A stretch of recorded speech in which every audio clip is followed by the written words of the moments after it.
We'll gather round, feel the love come down. Blue elephant is strong. Hey guys, welcome back to my channel. So Let's Resin recently sent me a couple of their molds to try. Today we're going to be doing a really pretty jar with this. It's their pudding jar. The other molds we'll be doing in a couple of weeks because it's more Christmas oriented and we're just going to wait for that.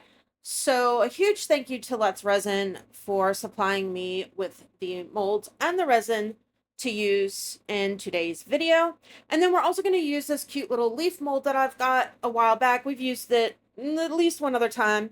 All right, so I mixed up some of my Let's Resin epoxy resin, and what I'm doing right now is I'm just going to divide it between the big cup that I have for the actual jar itself, and then these three little pots that I'm just adding just the tiniest bit. I mean, I'm talking like a teaspoon, maybe a tablespoon of resin in each one for the colors for our leaves. Right now, what I'm going to do is I'm just using Rolio's mica powders for the leaves, and we're going to do a green and orange and kind of like a rusty type color because I thought that those would be really pretty for, you know, the fall colors, the changing leaves, whatever.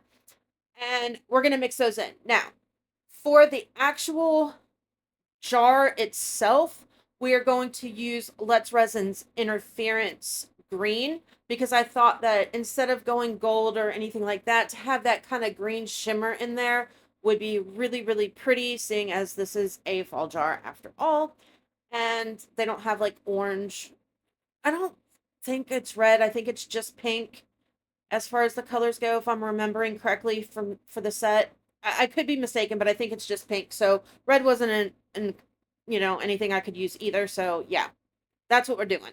Now, when I do these kind of molds that have this screw on top, I like to spray in a little bit of alcohol, and that's just to kind of help prevent any bubbles from sort of sticking to the threads where you're going to be screwing it on. So this way we don't have any cutouts, and you know, it's just it doesn't become the whole thing. Now, I was going to do the straight interference color, and then I had the idea that I wanted to include some of these other colors in this too. Not too much, but also, like, I don't want it to overwhelmingly take it, but I just kind of didn't want it to be a straight white jar either. So I thought if I added a little bit of the colors to it, just to give it just a little bit of color here and there, nothing crazy, that it could look kind of cool and just kind of let it organically do its thing. Now, because of the way that I put it on the lid, I put the color down first, and then I remembered that the color's just going to kind of sit there. So I did kind of mix that up a little bit. Now, when I actually do the jar part itself, we're going to do it a little bit differently so that I don't have lumps of color. Like, I want it to flow and blend and kind of just feather out. I don't want any really harsh lines in where the color are laying. That's why I sort of mixed it in there. And you saw me go around after I filled it about halfway with the resin, squeezing down where those threads are, and that's just to kind of help get the resin all up in there and hopefully loose any bubbles that may be sticking to the mold itself. And then we're just gonna clean this off, hit it with our heat gun, and let this off to the side and start doing its thing. Okay, now for this, I decided that it would be a much better idea to add a little bit of that white resin first and then go in with my colors. This way it's not sticking directly onto that mold, so those colors aren't going to set like this. They will kind of just run and do their thing. I did spray a little bit of alcohol before and after just to try and loosen it up. Now, another thing that I could have done, and you can do too, is when you're doing something like this, hit it with a heat gun before you put that next color in. That'll help loosen and thin that resin out and make it flow freer and easier. I didn't do it, of course, hindsight, but it's definitely something that could be done and will actually, I think, in the long run, be a better thing to do. Now, of course, me being me, I didn't mix up quite enough resin, so I will mix up that last, you know, ounce and a half off camera. But we're going to go on to these leaf molds now. Again, I'm spraying them with alcohol first, and that is because these are super crazy detailed molds, and I want to make sure that my resin is going to get into all of the little crevices of there for all of the like the little areas of the leaf. I can't for the life of me think what they're called right now, but it's fine. I am going in with that kind of rusty color first, just for the tips of it, and then I'm going to go between a combination of the orange and the green just to give those leaves like they're in the middle of changing. And we're going to do a couple different variations of them and just kind of fill this up as many as we can. I'm not entirely sure at this point how many I'm going to use. We're just going to kind of play that by ear once everything is said and done and it's all cured, and we're going to go with it from there. And then I am mixing it. Now, not like mixing it crazy, mixing it like so that all of the colors become one, but I want them to fade into one another. I don't want any harsh lines. I want it to just blend. Do you know what I mean? So I am kind of going in there and mixing it a little bit. Like I said, nothing crazy. Kind of want to keep my colors where I have them placed as far as where the main location of them is, but I do want that blended look. You know what I mean? Like that's what I want. So I'm going to go through and we're going to do this really quick. Now, these are super thin molds, which is good because it's going to take a longer time for the resin to get hard. And that's what I want because I want to be able to kind of bend these a little bit once everything is cured to put them onto the jar so that it's going around the curves of the jar. And in order for that to happen, I can't have a super crazy thick piece because it'll get way too hard too fast. Now, depending on how long you let it set, you know, like if you do it today and you don't get to it till 3 or 4 days from now, they very well could be hard. If you want to kind of overcome that, you can reheat it with a heat gun, just go over it and soften up that resin a little bit, and then go ahead and make it, you know, to where it's pliable. Obviously, don't burn it or yourself, and then you can kind of conform it to the shape that you need. Now, I had some color left over and I decided that I wanted to add a little bit more color in there. So you see me just putting in the colors. I'm just kind of trying to smush it down and around so it's not one solid color here or there, getting it everywhere. And then I'm going to mix up some more resin. I'm going to add more of the interference green, and I'm going to finish it off and kind of just top it off. Okay. 24 hours later, now it's time to demold these and see what we have. Now you can already tell from the back of the piece, I don't have any, like, there's no, what's the word I'm looking for? Like, there's no one particular color that's showing out. It just kind of looks like a blend of the colors, which is, it's fine. Like, I didn't necessarily need it to be distinctively green or distinctively orange or the rust color or anything like that. I just wanted to have some of that color in there just to make it a little bit more interesting.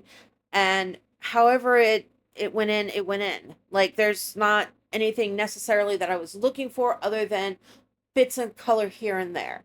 And that's why, like, okay, there's some projects that you may have a specific, this is exactly how I want my colors in, like for the leaves.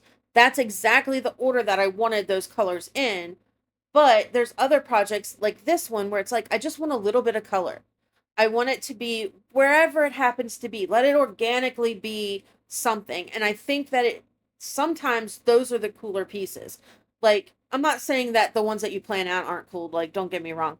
But when you just kind of let things happen, granted, now, you know, will I ever be able to get the same effect again? Probably not. But I think it turned out super cool. All right, all my leaves are done. They're cool. Now you kind of get an idea of what it is that I'm going for with this one. I think this big leaf will look pretty in the middle. So now I'm just taking some hot glue and I'm gluing them down. Now, I wanted this in the middle. And you can see I dropped it. So it's not going to be in the middle because hot glue, at least for me anyway, it's like a one and done. Once you get it down, that's it. It ain't moving. So now I'm going to have to kind of pivot a little bit and figure out something else to do. So I decided I'm just going to go with one of the bigger leaves and we'll just add it to it and just have it off-centered. it'll be fine. It'll be fine. I could have and maybe should have used E6000. Now, I'm going to be honest, time was an issue, which is why I'm using the hot glue. The other issue is because I want these curved, and E6000, where does it bond really well? Absolutely. Does it bond instantly? It does not. And I want these to bond instantly. Like, I don't have the time to sit there and hold it for 15 or 20 minutes to make sure that the leaves aren't popping up on sides, that they're, curving around the jar that a way that I want it to.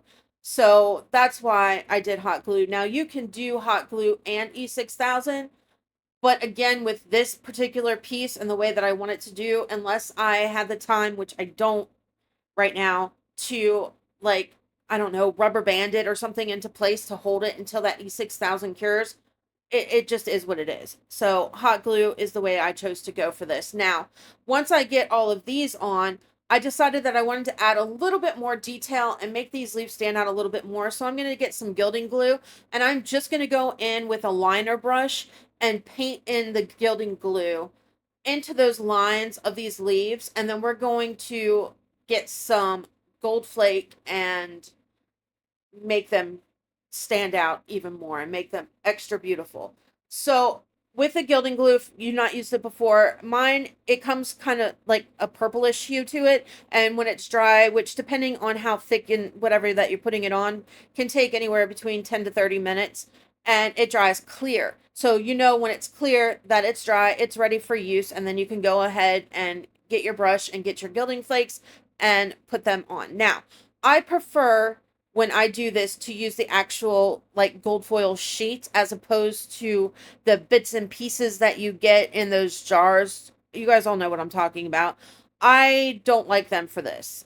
I don't like the way they lay. I don't like it. The only thing that I ever use those bits and pieces for is when I'm actually mixing it into resin. I think they work beautifully for that, but for this, no, don't like it. I mean, to each his own, but that is not a me thing. All right, so as I go about this process, and then afterwards we're going to add some rhinestones, I'm going to bounce off. I'll be back at the end, and we will finish this thing out. Leaves are falling down, red and gold on the ground. Chill is in the air, sweaters everywhere. Pumpkin spice delights, bonfires light the night. Warm drinks in my hands, by the fire we stand. Coziness all around, in this small autumn town. Colors bright and smell so sweet, autumn bliss. Interrupting this music for a special bulletin on what I forgot to tell you guys. Real quick, when I am applying the gold foil, first I am using a soft brush. When you come back, and no, you're not coming back. When I change the brushes here in a minute, I am using a dry brush, which is a stiffer brush, and that is just to get off any flake that is loose. Okay, back to our previously recorded program. Golden sun rays through the trees, whispered words upon the breeze. Nature paints its masterpiece. Time to find some inner peace. Coziness all around, in this small autumn town. Colors bright and smell so sweet, autumn bliss can't be beat.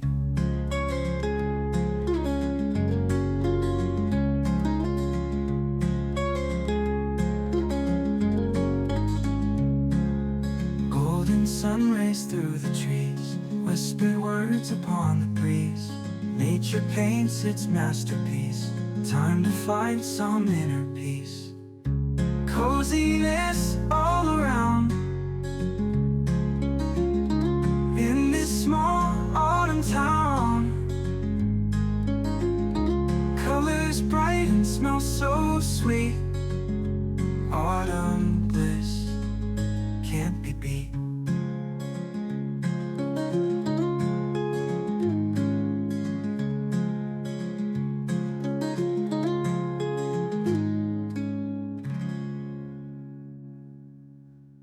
We'll gather around, feel the love come down. Blue elephant is strong, together we belong. In every comment right, you lift me to new heights. Your support, it's clear, gives me reason to cheer. Blue Elephant Crew, this one's up for you. You make dreams come true with everything you do. Each subscriber's heart playing a vital part. Videos we share, showing how much we care. Likes and shares, they grow. You make the channel glow. Every single view, I owe it all to you. Blue Elephant Crew. Alright, so you saw that I moved around where I had the location of these rhinestones several times, and I'm using diamond glaze to hold them on. If you work fast enough and you decide, okay, I'm putting them here and I don't like where they're at, I just don't like the look of it, you can wipe the glue off easily with a baby wipe, but you want to get to it before it starts to dry. So you don't have a lot of time. This diamond glaze does dry fairly quickly, like before it starts to set, and you want to get it off before that point. So I did kind of leave that in there just to show you that as long as you work fast enough, if you make a mistake, you can correct that mistake.